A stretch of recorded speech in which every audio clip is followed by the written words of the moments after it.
সে না করে তাকে।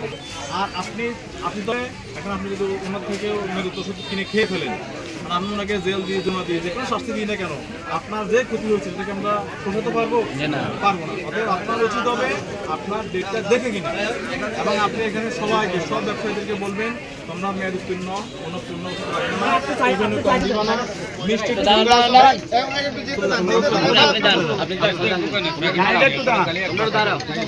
যারা এই মিষ্টি বিক্রি করে ফল বিক্রি করে তাদের সংখ্যাটা কিন্তু 100-200 গ্রামের বেশি হয়ে যায়। এটা করা যাবে না। আপনি বলবেন যে তুমি আগে ফলটা মাপো, এবার তুমি আমাকে যে কোনো ওজন দাও, কোনো অসুবিধা নেই। আমি 1 কেজি মিষ্টি কিনবো মানে 1 কেজি দিতে হবে। এখানে 100 গ্রাম ডিসকাউন্ট দেওয়ার কোনো সুযোগ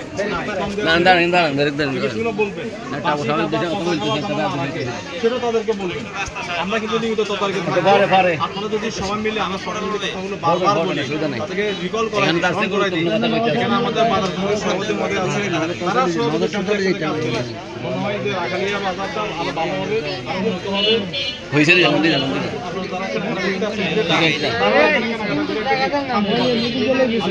আমাদের মেসেজ থাকলো, আমাদেরকে সহযোগিতা করবেন, আমরা আসবো এবং আপনারা ব্যবসায়ীদেরকে মেসেজটা সবাইকে বলে দিবেন। আজকে আমি আর সব বললাম না, যেহেতু সবাই বন্ধ করে চলে গেল, এই জিনিসটা একদম বন্ধ করতে হবে। যারা বন্ধ করে চলে যায়, কেন চলে যায় একটু প্রশ্ন করেন তো, কেন চলে যায়? নিশ্চয় তার মধ্যে সমস্যা আছে। এই যে এই ব্যক্তি বসে আছে, আমি হয়তো জিজ্ঞেস করলাম কেমন আছো, কি অবস্থা, টিকিট আছে কিনা, হয়তো জরিমানা করলাম বা করলাম না, একটু দেখা গেলাম, কথা বলে গেলাম, নির্দেশনা দিয়ে গেলাম, ভালো হলো না এটা? যে এই যে আমার সিটি মেডিকেল চলে গেল বা উনি চলে গেল, পুরো যদি হানিম্যান মনি হয়ে চলে গেল, চলে যাওয়া মানে হচ্ছে আমাদের সমস্যা আছে, এই জন্য চলে গেল।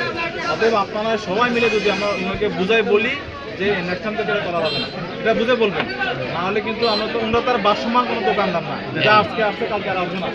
আমরা বাসমান অফিসার না, আমরা আজকে আসি, আগামী সপ্তাহে আবার আসবো।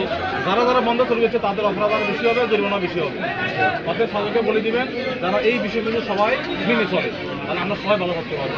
এরপরেও যদি কেউ আপনাদেরকে ঠকানোর চেষ্টা করে, মানে বেশি ব্যস্ত হয়ে যায়, সবাদের মাধ্যমে আমার নাম্বার দিয়ে গেছি, আমাদেরকে জানাবেন, আমরা সরাসরি অভিযান করবো। ঠিক আছে, সবাইকে ভালো থাকবেন।